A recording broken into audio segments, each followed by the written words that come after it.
What were the 15 most controversial movies of the 1970s, and why do so many of them still make you uneasy today? You remember those films that didn't just entertain? They provoked. They made people walk out of theaters. They got banned, debated, and whispered about at dinner tables. The 70s were a time when Hollywood shed its skin, trading the glossy perfection of the golden age for something raw, dangerous, and shockingly human. If you grew up in that decade, or even caught its echoes later, you could feel the shift. Movies weren't just stories anymore, they were weapons. It was the decade when directors became revolutionaries, cameras became confessionals, and censorship lines blurred into smoke. Vietnam was on the television, Watergate was on the front page, and the innocence of the American dream was dissolving right before your eyes. And so cinema responded, boldly, defiantly, almost recklessly. The result? Films that disturbed, liberated, and divided audiences in ways no one had seen before. Let's go back, through the grain of old film reels and the buzz of forbidden conversations, to revisit the 15 movies that made the 1970s the most controversial decade in film history. Let's start with the one that changed everything, A Clockwork Orange. You remember A Clockwork Orange, or maybe you only think you do. Released in 1971, Stanley Kubrick's dystopian nightmare didn't just push the limits of violence and morality, it redefined them. The story follows Alex DeLarge, a young man addicted to ultraviolence, Beethoven, and chaos. His world is a grotesque reflection of human depravity, shot through with elegance so unsettling it's almost hypnotic. You can still see it, the eerie white masks, the jarring classical soundtrack, the cold precision of Kubrick's framing. But the real controversy wasn't in the film's violence, it was in how it made you complicit. Back then, people weren't used to movies that forced them to question their own sympathy. Critics were horrified, politicians called for bans. In Britain, copycat crimes led Kubrick himself to withdraw the film from circulation for decades. Compare that to today's endless stream of dark, violent dramas, where cruelty has become normalized. Back then, A Clockwork Orange wasn't just disturbing, it was revolutionary. And maybe the most haunting part is how relevant it still feels.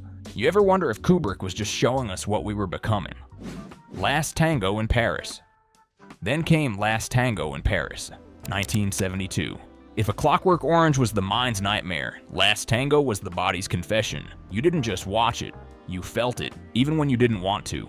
Marlon Brando and Maria Schneider in that shadowed Paris apartment, trapped in an affair so raw it stripped sex of romance and turned it into something terrifyingly human. It was scandalous, banned in countries across Europe, protested by church groups, dissected by psychologists. Brando's performance was mesmerizing, yes, but what made the film infamous was its brutality, both emotional and physical. And the truth that emerged years later, that Maria Schneider felt violated and manipulated during the shoot, only made it darker. Watching it now feels like staring through a keyhole at something that should have stayed private. Back then, though, it was a spark in a cultural explosion, the collapse of cinematic innocence. You could argue it marked the moment when film stopped pretending and started confessing. Texas Chainsaw Massacre. From Paris, we moved to Texas, or more accurately, a nightmare version of it. The Texas Chainsaw Massacre, 1974, is probably one of the few movies where you can smell the fear through the screen. The sweat, the rot, the iron tang of blood in the air. Tobe Hooper's low-budget horror didn't rely on gore, it relied on dread. The handheld camera work made you feel trapped inside the madness. And Leatherface, silent, massive, wearing that stitched human mask, became the face of every buried fear about isolation and insanity. Audiences in the 1970s weren't ready. People fainted in theaters. Some thought it was a snuff film. It was banned in several countries, but beneath the screams, the film was saying something deeper. About America's forgotten rural decay, about violence simmering beneath politeness. Compared to the polished horror franchises of today, Chainsaw still feels too real. That's why you can't quite look away. Have you ever noticed that sometimes the films that disturb you most aren't monsters? They're mirrors? The Exorcist. Then there was The Exorcist, 1973. You remember the panic, people collapsing in aisles, priest warning the faithful not to watch it, stories of curses on set. The movie's marketing leaned into it, trailers that left audiences shaking. But beyond the shock, there was a reason it hit so hard. It was the first time mainstream cinema brought the devil into suburbia. Linda Blair's innocent face twisting into something inhuman. That was The terror. Evil wasn't some distant myth anymore. It was right there in your daughter's bedroom, whispering obscenities through her lips. It's easy to forget how subversive that was. Before The Exorcist, religion in Hollywood was reverent, even safe. William Friedkin's film shattered that. And what's more unsettling is how seriously people took it. Churches held exorcism classes. Families claimed possessions were real. It blurred the line between faith and fear until you couldn't tell them apart. Today, horror films chase jump scares, but The Exorcist chased belief itself. Do you remember the first time a movie made you pray afterward? The Last House on the Left. And while America was wrestling with demons, real and imagined, another film across the ocean was daring to break an even older taboo. The Last House on the Left, 1972, was Wes Craven's brutal debut, and for many, it was unwatchable. A revenge story drenched in nihilism, made by a man who wanted to expose how desensitized we'd become to violence. The tagline said it all: to avoid fainting, keep repeating, it's only a movie. But it didn't feel like just a movie. It felt like a dare. The shaky camera, the awkward realism, the moral emptiness. It stripped away every layer of cinematic comfort, and while critics called it exploitative, others saw it as something braver, a reflection of America's own cruelty in the shadow of Vietnam and civil unrest. Even now, watching it feels like an act of endurance. Maybe that's why it stayed in your memory long after the credits faded, not because it entertained you, but because it made you see yourself differently. Taxi Driver. By the mid-70s, controversy wasn't a side effect. It was the goal. Films like Taxi Driver, 1976, captured that disillusionment perfectly. Scorsese's masterpiece turned the alienation of post-Vietnam America into art. Travis Bickle, with his haunted eyes and that famous line, "You talking to me?" wasn't just a character, he was a warning. You could feel the neon glow of New York's decay, hear the buzzing loneliness of the city at night. And when the film ended in a blaze of violence, critics debated whether it was redemption or madness. That ambiguity was the point. It held a mirror up to the country's fractured psyche, and the reflection wasn't flattering. Even President Reagan later quoted Travis Bickle, proof that fiction had become part of the cultural bloodstream. When was the last time a movie made you that uncomfortable? About your own world? The 1970s didn't just make controversial movies, they made dangerous ones. Each of these films dared to tell the truth about what people were feeling but couldn't say out loud. They challenged you to look at the world, and yourself, differently. And we're just getting started. The next set of films push boundaries even further, igniting debates that still haven't cooled down 50 years later. By the late 1970s, controversy had become its own kind of art form. Theaters were battlegrounds, and every release felt like an act of rebellion. You could almost smell it in the air, the cigarette smoke hanging in dim cinema lobbies, the low hum of arguments spilling out onto sidewalks afterward. Everyone had an opinion, and every opinion was loud. The films that came next didn't just shock, they divided entire generations. Straw Dogs. Take Straw Dogs, 1971. You remember Dustin Hoffman, quiet, calculating, intellectual, but in Sam Peckinpah's hands, he became something else entirely. The film told the story of a mild-mannered American mathematician living in rural England, pushed to his breaking point by the violence of others and his own. It was marketed as a thriller, but what people saw was something rawer, crueler, and far more disturbing. The rape scene, the brutal climax, the sense that the movie itself seemed unsure who the good guy really was. That's what made it notorious. Peckinpah wasn't interested in comfort. He wanted to strip the veneer off masculinity and show what happened when civility collapsed. But audiences didn't see philosophy. They saw provocation. The British Board of Film Classification banned it for nearly 2 decades. Today, critics debate whether it's a masterpiece or a moral failure. Either way, it lingers, like something you wish you hadn't seen but can't forget. You ever realize how some films haunt you not because of what they show, but because of what they reveal about you? Salo.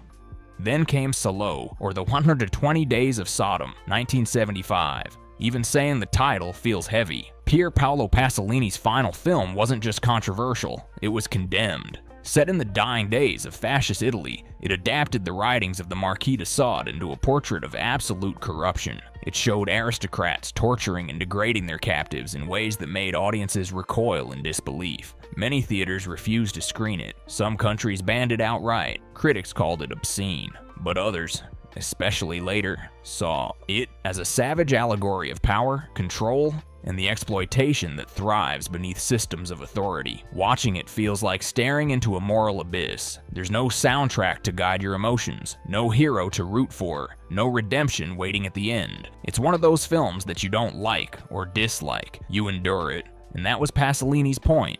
To make you complicit, to make you ask yourself why you're still watching. Compared to today's stylized shock cinema, Salo remains a line few filmmakers dare to cross. You ever wonder if some films are meant to test your humanity, not entertain it? Mandingo. And while European directors were tearing down moral boundaries, American filmmakers were confronting another taboo, race. Mandingo, 1975, wasn't subtle, and it wasn't meant to be. Set on a slave plantation in the antebellum South, it used the language of exploitation cinema to expose the grotesque realities of slavery, sexual abuse, violence, and the dehumanization baked into American history. Critics were split. Some called it racist, others called it revolutionary. The film's raw depiction of interracial relationships and the power dynamics around them made audiences deeply uncomfortable. For many white viewers, it was the first time slavery had been portrayed with such visceral brutality, stripped of romantic gloss. The controversy overshadowed its message, but its impact remained. A film that forced America to face what it preferred to forget. Watching it now, you realize that beneath its pulp surface was a mirror held up to a nation still wrestling with its past. Can you remember the first time a movie made you feel ashamed for your own history? Life of Brian. From race to religion, no topic was safe. Monty Python's Life of Brian, 1979, took on the sacred itself and nearly got crucified for it. The British comedy troupe's satire about a man mistaken for the Messiah caused chaos before it even premiered. Churches protested, politicians demanded bans, and several countries, including Ireland and Norway, outright banned it. Yet for those who actually saw it, Life of Brian wasn't mocking faith, it was mocking fanaticism. The jokes were clever, biting, and painfully relevant. Crowds twisting meaning, institutions silencing doubt, blind devotion replacing understanding. But in 1979, you couldn't joke about religion. Not publicly, not like this. Watching it now, you can feel how brave it was, wrapped in humor that still feels sharper than most modern comedies. You ever notice how sometimes the most powerful truths are the ones that make you laugh first and think later? The Deer Hunter. And then, there was The Deer Hunter, 1978. It wasn't banned, but it was divisive. Michael Cimino's Vietnam War epic was unlike anything audiences had seen. It wasn't about politics. It was about the psychological scars that lingered after. The Russian roulette scenes were so intense that people left theaters in tears, claiming they felt physically sick. Veterans said it misrepresented them. Others said it captured their trauma perfectly. The controversy wasn't about what was shown, but what it implied, that war stripped away the humanity of everyone it touched. Cimino's long, meditative pacing made it feel less like a film and more like a ritual, a funeral for innocence. Watching it now, you can still feel the ache in De Niro's silence, the haunted look in Walken's eyes. The 70s were full of films about rebellion, but The Deer Hunter was about aftermath, the brokenness no one wanted to talk about. Can you think of another decade where the movies felt that emotionally dangerous? The Night Porter. But controversy in the 70s didn't just come from content, it came from perspective. The Night Porter, 1974, blurred the line between victim and abuser, love and obsession. Set in post-war Vienna, it told the story of a Holocaust survivor who rekindles a sadomasochistic relationship with her former Nazi captor. Even now, that description alone sounds like something that shouldn't exist. But that's exactly why it did. Director Liliana Cavani wasn't trying to shock for the sake of it. She was asking a horrifying question. What happens to identity after trauma? Can survival twist into something unrecognizable? The film's eroticism, its moral ambiguity, its refusal to offer comfort made it one of the most polarizing works of the decade. Some critics saw it as art, others saw it as exploitation. Watching it today feels like standing on the edge of something you can't name. Isn't it strange how the most unsettling stories are often about love in its most broken form? As the decade drew to a close, it was clear that cinema had been permanently changed. The boundaries weren't just pushed, they were erased. Filmmakers had proven that movies could do more than entertain. They could provoke, wound, question, and heal. And yet, there were still a few that crossed lines even Hollywood didn't want to touch. In the next part, we'll revisit the final wave, the films that left censors trembling and audiences divided for generations to come. By the end of the decade, controversy had become a kind of currency. Every director wanted to push the boundary a little further, to say what others wouldn't, to show what others couldn't. You could feel it in the theaters. Audiences didn't just come to be entertained anymore. They came to be tested. They wanted to see how far cinema could go before it broke. And some of these next films nearly did. The Devils. You remember The Devils, 1971, don't you? Or maybe you just remember hearing about it. The movie your local theater refused to show, the one whispered about like a rumor that spread through the streets. Directed by Ken Russell, it was based on real events from 17th century France, a time of plague, paranoia, and religious hysteria. What he delivered was a fever dream of faith and corruption, nuns possessed, priests accused of witchcraft, and the church shown as a theater of madness. It wasn't the horror that made people walk out. It was the blasphemy. The imagery was unapologetically shocking. Crucifixes defiled, sacred rituals turned obscene. Britain banned it for decades, and even today it's still difficult to find an uncut version. Yet beneath the provocation, Russell was saying something profound about power and hypocrisy, how those who claim to save souls often destroy them. Watching it now, you realize it wasn't an attack on faith. It was a warning about what happens when faith becomes control. Isn't it strange how truth often hides in what we're told not to look at? Caligula.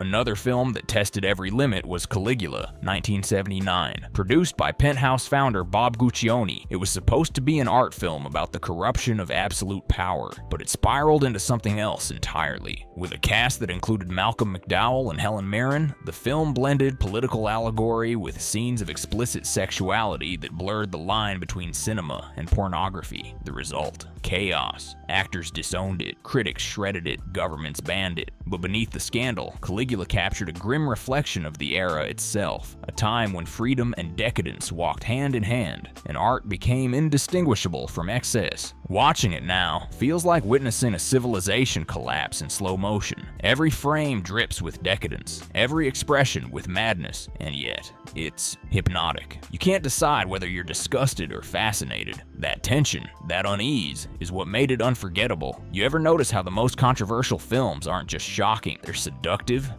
The Conformist. And speaking of seduction and control, Bernardo Bertolucci returned to controversy with The Conformist, 1970. It wasn't banned, but it was divisive because of what it dared to say about complicity. Set in Mussolini's Italy, it followed a man so desperate to belong that he surrendered his morality to fascism. Every frame was drenched in beauty, the play of shadow and light, the cold geometry of fascist architecture, but beneath that elegance was rot. Audiences didn't know what to make of it. It wasn't graphic or violent, but it was confronting in another way. It made you see how easily ordinary people become instruments of cruelty. The unsettling part wasn't the story, it was how familiar it felt. Watching it now, you realize Bertolucci wasn't just talking about history, he was talking about us. Have you ever looked back at an era and realized how much silence helped it survive? Deliverance.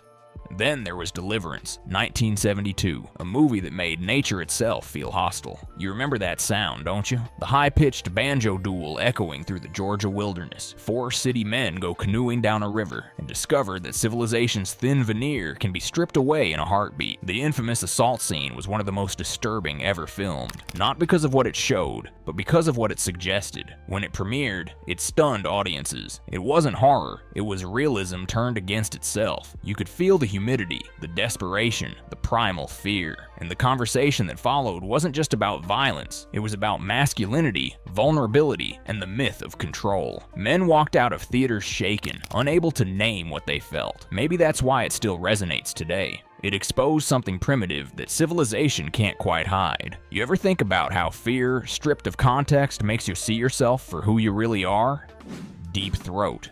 Around the same time, another director was taking on America's obsession with the forbidden. Deep Throat, 1972, wasn't a prestige film, it was an adult movie. But what made it controversial wasn't just its content, it was its impact. Suddenly, pornography wasn't hidden in the shadows anymore. Middle-class couples, celebrities, even Politicians were going to see it. It sparked debates in Congress about obscenity laws and freedom of expression. To some, it was liberation. To others, it was moral decay. But either way, it changed everything. It opened the door for adult films to become part of mainstream culture, however briefly. Looking back, it feels almost innocent compared to the internet age. But in the 70s, it was a cultural earthquake. You ever notice how every era's immorality eventually becomes just another chapter in its history?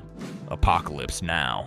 As the decade wound down, one last film seemed to sum it all up: Apocalypse Now, 1979. On paper, it was a war movie. In reality, it was a descent into madness. Coppola shot it in the Philippine jungle under impossible conditions. Storms, breakdowns, actors losing their minds. The chaos behind the camera bled into the film itself. By the time it reached theaters, Apocalypse Now felt less like fiction and more like prophecy. The imagery, boats gliding through mist, villages consumed by fire, helicopters attacking to Wagner's Ride of the Valkyries, felt biblical. But what made it controversial wasn't the violence. It was the meaning. Was it condemning war or glorifying it? Was Kurtz the villain or the truth teller? Everyone had a different answer, and that's why it endures. Because like the decade itself, it refused to be simplified. It made you stare into the darkness and admit that maybe, just maybe, it wasn't only out there. By 1979, the 1970s had become a decade of cinematic rebellion unlike any other. Censorship boards had been shattered, moral codes rewritten, and audiences permanently changed. Those 15 films didn't just challenge society, they exposed it. They peeled back the layers of fear, hypocrisy, and desire that polite conversation tried to cover. And when you look back now, you realize something remarkable. None of it was accidental. Every controversy, every protest, every whispered argument after the credits rolled,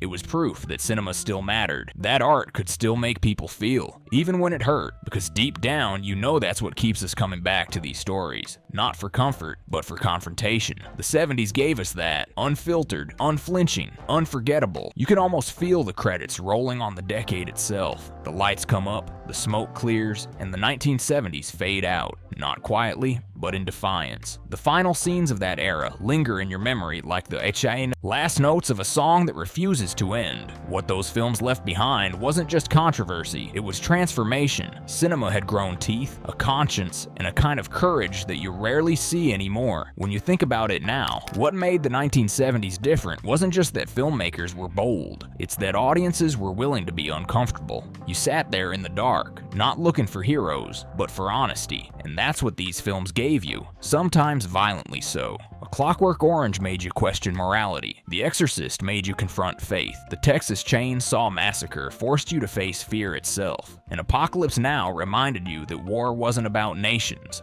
It was about the human soul unraveling under its own weight. The 1970s were a cinematic battlefield where every story came with a risk. Directors weren't making films to please, they were making them to wake you up. You could sense that in every frame, every shaky camera movement, every scene that went on a little longer than it should have. These weren't polished Hollywood products, they were bruises on celluloid. And behind all the outrage and headlines, there was something deeper at play. The decade was haunted by loss, the death of idealism, the collapse of old rules, the hangover after the revolution of the 60s. So filmmakers turned that grief into expression. They replaced fairy tales with nightmares, heroes with flawed men, love stories with cautionary tales. And you, whether you were sitting in a theater or hearing about it later, could feel it. The sense that cinema wasn't a mirror anymore. It was an X-ray. It didn't show you what you wanted to see, it showed you what was broken. But here's what makes the 70s still so magnetic. Those films lasted, not just in memory, but in influence. You can trace almost every daring film today back to the courage of that decade. Every boundary-pushing moment in modern cinema, from Fight Club to Hereditary, from Joker to The Handmaid's Tale, owes a debt to the era that decided rules were meant to be broken. And maybe that's what you miss most.